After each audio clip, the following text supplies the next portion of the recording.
Aujourd'hui on parle de graphisme et plus particulièrement de savoir comment développer un projet personnel en graphisme, un vrai projet personnel. Ce que j'appelle un vrai projet personnel, c'est un projet que vous allez pouvoir présenter sur votre CV, que vous allez pouvoir présenter lors d'entretiens pour obtenir un stage par exemple.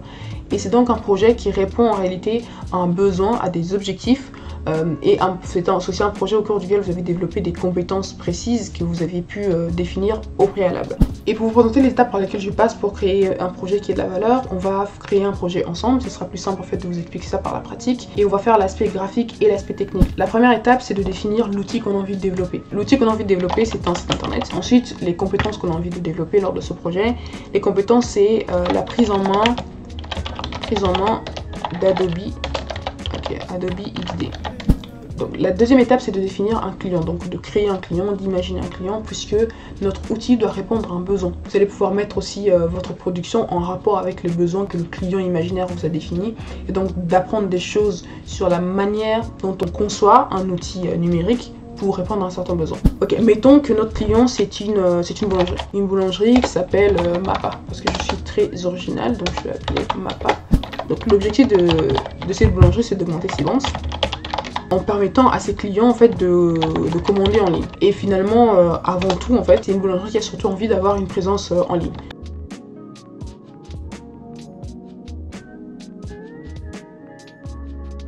Et pour donner un peu de contexte par rapport à notre situation, on va dire que nous sommes une agence digitale et que voilà, on conçoit des sites internet, des applications mobiles pour des PME. Voilà, donc vous et moi, on fait partie de la même agence. Donc, ça c'est notre client, les besoins du client.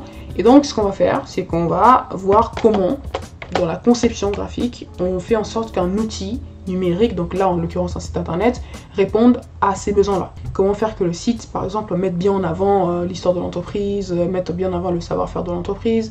Ensuite, en termes de marketing, comment est-ce qu'en fait un site est conçu pour augmenter les ventes d'une entreprise.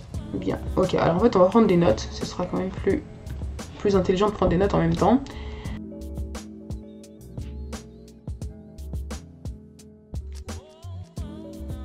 De retour de mes recherches sur comment vendre, comment créer un site internet qui génère des ventes, en 10 minutes, un quart d'heure, on peut déjà apprendre beaucoup de choses. La première chose étant qu'il faut aider le consommateur à choisir le produit qu'il veut acheter. Ça se traduit par la mise en avant de produits populaires, de meilleures ventes, de nouveaux produits. Deuxième astuce, c'est d'aider le consommateur à s'imaginer utilisant le produit. Concrètement, ça veut dire montrer le produit dans un contexte, donc il nous faut des images par exemple de personnes qui sont en train de manger notre pain, enfin notre pain, le pain du client par exemple, ou des personnes en train de fêter un anniversaire et qui éventuellement ont commandé un des gâteaux de la pâtisserie, enfin de la boulangerie qui est notre cliente. Troisième point, il faut mettre en avant la valeur ajoutée du produit. Donc ça apparemment c'est un concept clé, il faut mettre en avant les bénéfices du produit, plus concrètement encore, dire pourquoi est-ce que le client devrait acheter ce pain là et pas le pain de quelqu'un d'autre. Ensuite il faut expliciter l'action, il faut faire un call to action, alors c'est un appel à l'action, simplement avoir un bouton qui dit clairement acheter, commander le produit, etc. Et avec ceci, apparemment ce qui fonctionne encore mieux, c'est de rajouter un sentiment d'urgence en fait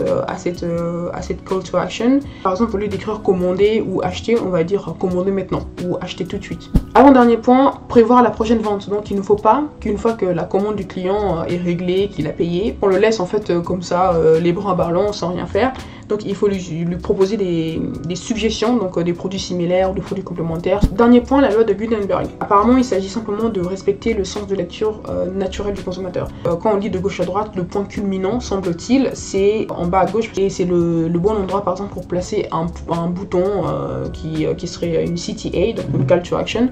Voilà donc des informations que j'ai trouvées en très peu de temps, 10 minutes, un quart d'heure, pour apprendre tout ça, des choses que je viens d'apprendre, que vous devez avoir certainement découvert vous aussi.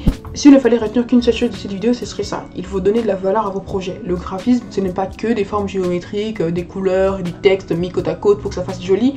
C'est vraiment quelque chose qui est pensé et qui sert de besoins qui existent. C'est donc ici que s'achève la première partie de la vidéo. La deuxième partie sera consacrée à la conception de la maquette de ce site, donc sur Adobe XD. La deuxième partie arrive la semaine prochaine, donc soyez sûr d'activer les notifications pour ne pas manquer ça. Et surtout, laissez-moi un commentaire pour me dire si vous avez déjà pensé à vous inventer un client, à vous donner des objectifs pédagogiques lors de vos projets personnels pour donner un peu de profondeur à ces projets-là. Donc ça m'intéresse beaucoup, je vous lirai, je vous répondrai. À très vite.